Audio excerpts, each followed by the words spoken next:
hve hratt átt að lesa í námsbók? Þetta spurning sem algeng á námskeiðum hjá mér, þar sem ég að kenna mjög oft nemendum í grunnskóla, menntaskóla og háskóla, jafnvel nemendum í framhaldsnámi, hvernig á að halda betri einbeitingu, athygli, eftirtekt í sínum námsteksta. Og svarið hjá mér oft tiltölulega einfalt.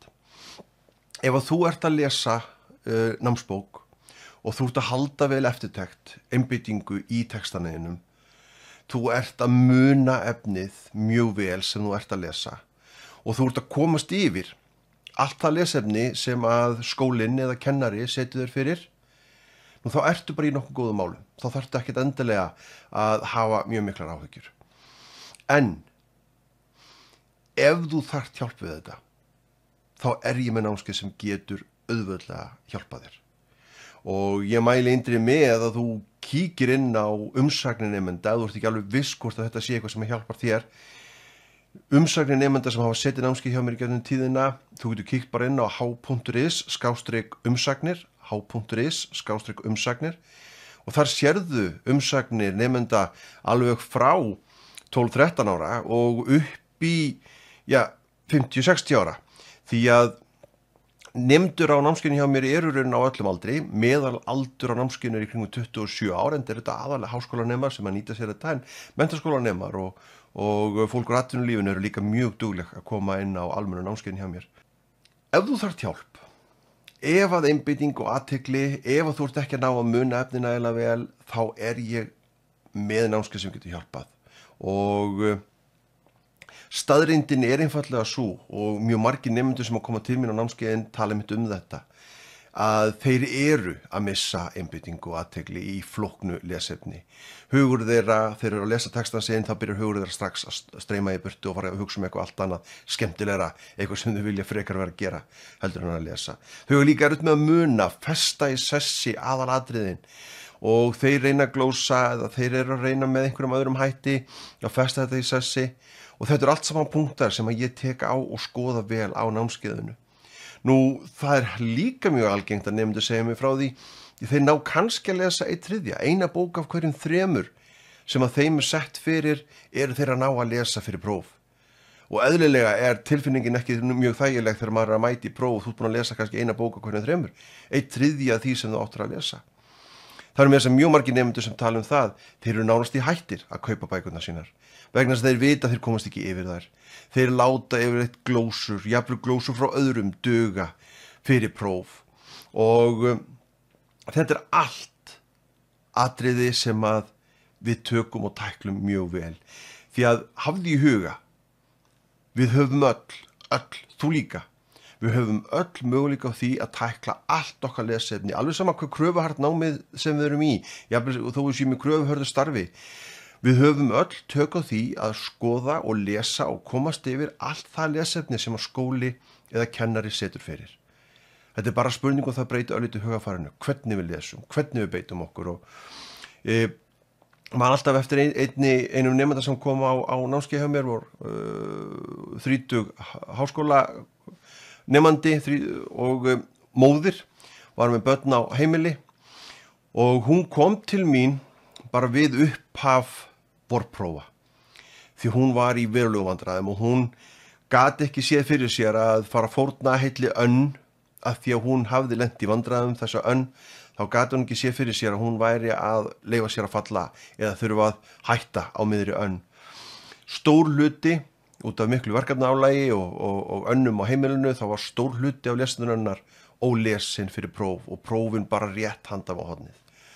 Og hún talaði það, bara þessi einföldu skref sem að hún lærði á námskeiðinu gerði henni kleift, ekki bara að klára nánast í allt það lesefni sem hafði verið sett fyrir, heldur náði hún líka að vera með þeim hæstu í áföngunum sem hún var að taka í háskólanum.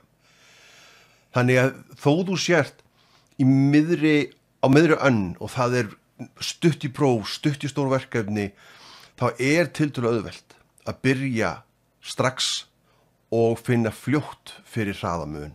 Því að það ekkert óalgengt að nemendur sé að 2-, 3-, 4-falda hraða sinn bara á fyrstu 10 til 14 dögunum. Það ekkert óalgengt.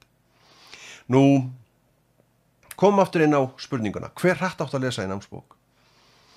Jú, í djúplestrinum þá átt að eyða hámarki svona kannski mínútu á hverja blaðsíðu.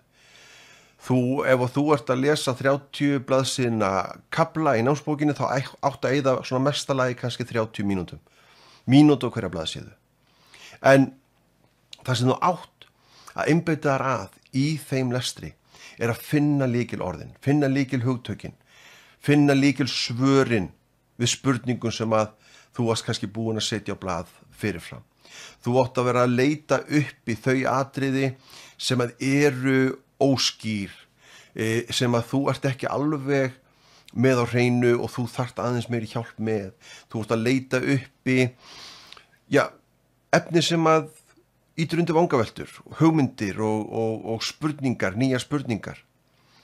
Því að hluta því sem ég kenni nemendum er að þessi lestur, djúplesturinn, það sem þú ert að taka mínútu á hverja blaðsíðu, það er á mörgu leyti lestur númer 2. Það sem ég kennir á námskeiðinu til dæmis svokallar forlestur og forlesturinn, hann á ekki að taka meira en kannski 4 til 8 mínútur, kannski 10-12 mínútur að hámarki. En á 4 til 8 mínútum þá ert þú aðeins að njósna efni kaflans og þú ert að fá smá yfirsýn, hvað er verið að fara að kenna mér í kaflanum, hvað á ég að fara að læra, hvað eru aðalatriðin, hvað eru aukaatriðin, hvað er það sem ég á að geta svarað og útskýrt og tekið vel fyrir þegar ég er búin að lesa kaflan betur í gegn í þessum djúplestri. Og forlestrinum er ætlað að gefa þér yfirsýnina. Þannig að þegar þú ferð að lesa mér í dýpt, þá veistu nákvæmlega hvað þú ert að sækja og þú þorir að lesa 2, 3, 4, 5 hraðar í gegn að því þú veist hvað þú ert að fara að sækja. Og það er ekki óalgengt að háskólanemi, sem ég var að tala um áðan, á að eyða kannski 30 til 40 mínútum á kafla sem að tekur er kannski 30-40 blaðsíður, mínútu hverja blaðsíðu. Það er ekki óalgengt að þeir segja mér að þeir taka 90 mínútur, jafnvel 180 mínútur í að lesa svoleiðis kafla. Að þeir sé eyðum 1,5 upp til 3 klukkustundum í að lesa 1 kafla í gegn. Og við eðlilega eigum ekki að vera að eyða svo miklum tíma í lesturinn. Þá erum við að gera eitthvað rangt. Þá erum við að missa af einhverju, við erum að vinna ómarkvisst í gegnum textan okkar. Þið eigið mestalagi að vera að lesa í kringum mínútu á hverja blaðsíðu. En þá þurfa líka markmiðin að vera skýr. Hvað ert að fara að sækja? Hvað ert að fara að leita eftir? Hvað ætlarðu síðan að fara að vinna með í framhaldi? Þegar þú ferð að glósa, vinna með textan, vinna verkefnin, svara spurningum í framhaldi. Þar byrja lærdómurinn og þess að skiptir svo miklu máli og það hefur ekki skipt máli í rauninni í hvaða námi nemendur hafa komið, hvort það er viðskiptafræði eða lögfræði eða hagfræði eða starffræði eða læknisfræði. Þeir eru allir sammála það þegar þeir koma og hafa setið námskeiðið að þegar þau eru búin að læra að forlesa og þau vita hvernig þau að sækja lykil orðin, lykil hugtökin, þá er það mjög einfalt að vera ekki nema kannski mínútu á hverja blaðsíðu.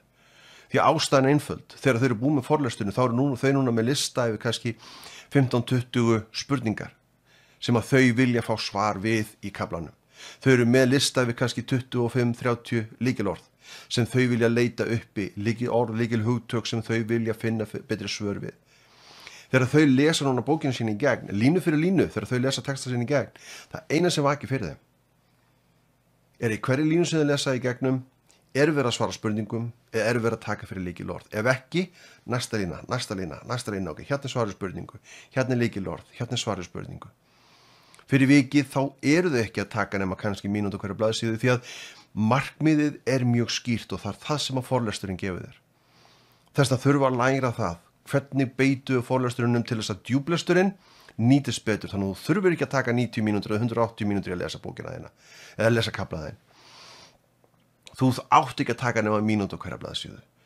Og fyrir vikið er eftirtekt, einbeiting alltaf meiri og ef þú vilt aðeins kynna þér betur svona þessi einföldu ráð sem ég er að benda á námskeiðinu, þá er ég með 11 einföldu ráð hvernig þú átt að lesa námsbók og það eina sem þú þarft að gera er bara að fara inn á h.is/námsbókin h.is/námsbókin og þar er ég með frían bækling þar sem ég er að taka fyrir 11 einföldu ráð til þess að lesa námsbók.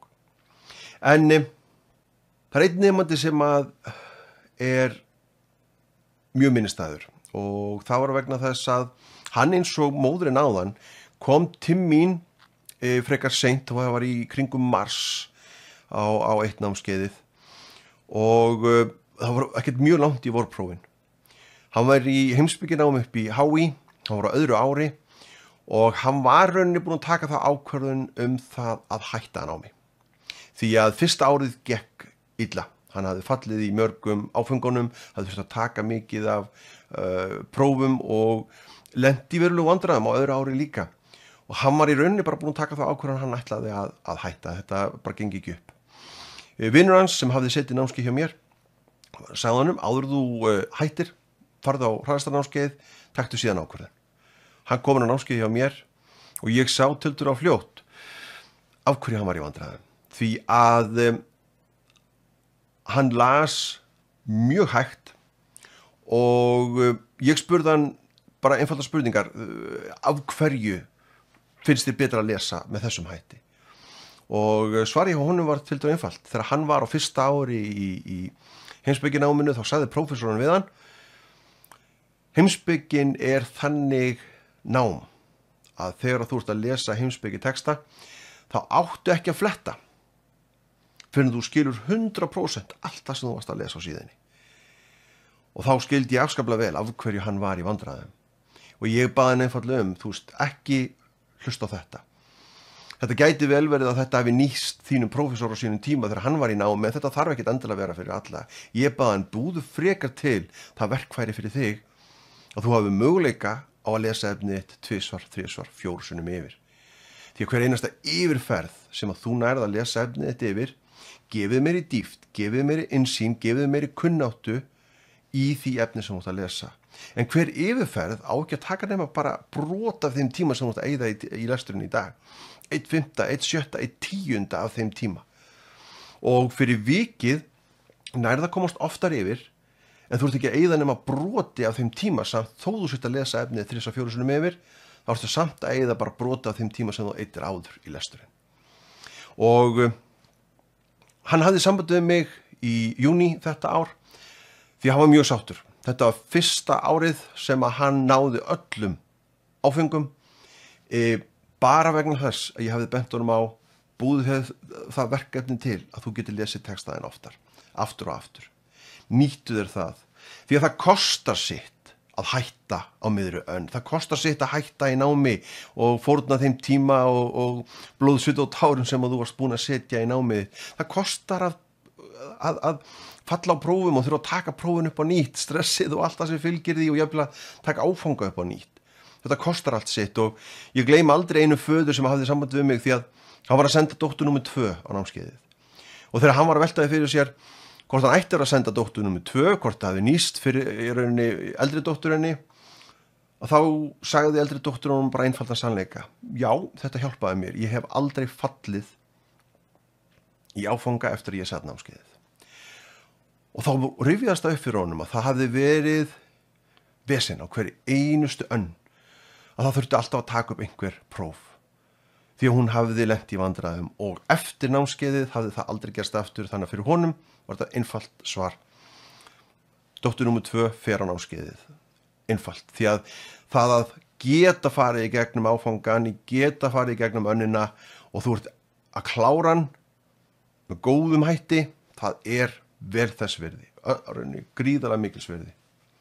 En mundu líka hitt, ef þú ert í námi, ef þú ert námsmaður, þá ertu með 17.000 króna afslátt inn á námskeiði hjá mér. Því að stéttarfélög, þau greiða yfirleitt hluta af námskeiðaverðinu fyrir sína félagsmenn og það er ekkert endilega allir námsmenn sem að hafa þann aðgang að geta látið stéttarfélagið greiða fyrir sig. Nú, þess vegna eru þeir alltaf að greiða aðeins lægra verð, þeir eru með 70.000 króna afslátt. Nú, hiklaust að kíkja inn á umsagnirnar, en hvað áttu að gera núna? Næstu skref fyrir þig er annarkvort að kíkja á hvenær næstu námskeið hjá mig byrja, því að ég er alltaf að byrja nýjum námskeið hverjum einasta mánuði. Þú getur bara farið inn á h.is/skráning og það eru líka upplýsingar hérna fyrir neðan og þar sérðu dagskrána sem framundan. Nú þú getur líka séð bara á athugað hver hratt ert þú að lesa, því ég með frínámskeið í boði.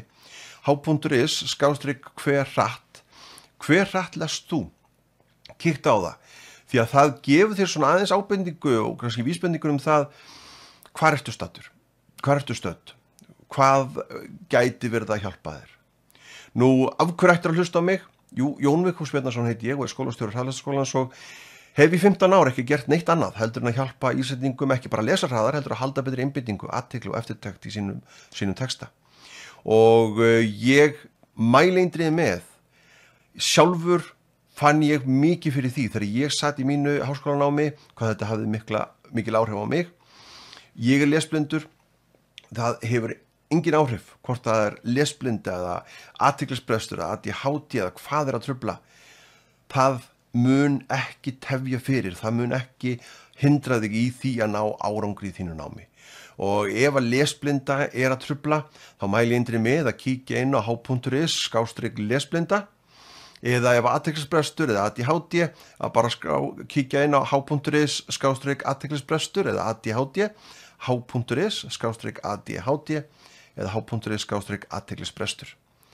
Þar fullt af upplýsingum, umsögnum frá nemendum sem að geta sagt þér nákvæmlega hvernig þeim leið við það að fara á námskeiðið. En ekki hika við, taktu næstu skref, kíktu inn á dagskrána okkar eða kíktu inn á frínámskeiðið og sjáðu hver hratt þú ert að lesa í dag.